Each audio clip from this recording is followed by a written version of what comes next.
You know you are going to die. But what if I told you that one truth shapes every single thing you believe is right or wrong?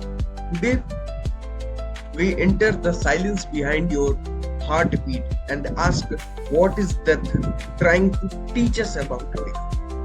Hello, people, how have you been?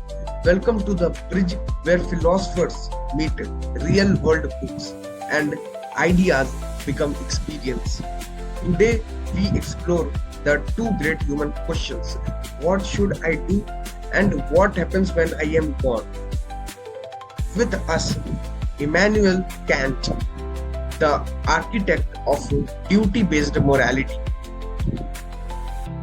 Søren Kierkegaard, the existential Christian who stared into death's abyss;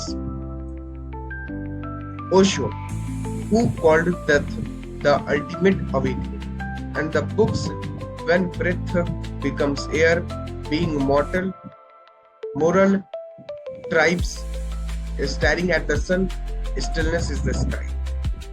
So let's move to part 1. Why we do the right thing. Immanuel Kant believed a morality is not about consequences or feelings. He gave the categorical imperative: act only according to that maxim, whereby you can will that it should become a universal law. In simple words, do the right thing because it's the right thing. No loopholes, no selfish logic. Now, contrast that with Moral Tribes by Joshua Graney. He shows how morality evolved from tribal survival, not reason. We are wired for us vs them, not global fairness. So, who's right? Kant says, use reason. Greeny says, understand your emotional wiring first. The moral struggle begins. So, with that, move to part 2. Death makes it all real. Søren Kierkegaard said, the sickness unto death is despair. Not physical death, but the quiet panic that life might be meaningless. He saw authenticity as facing your own mortality, not running from it.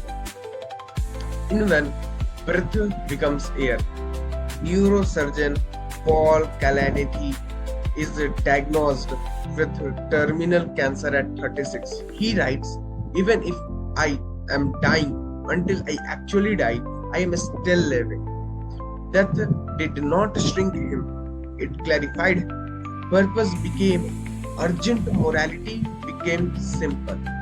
Then there's Being Mortal by Achille Gavande, who asks, are we treating death as a medical failure or a natural part of being human?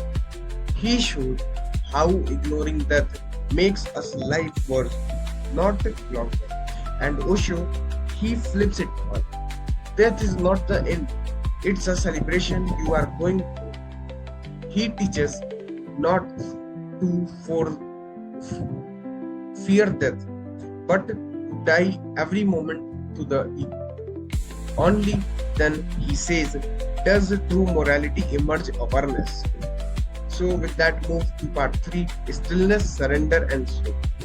In Staring at the Sun, psychologist Irwin D.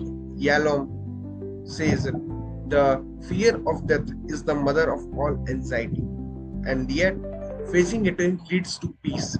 He uses existential therapy to help people confront morality, not to escape it, but to become more alive.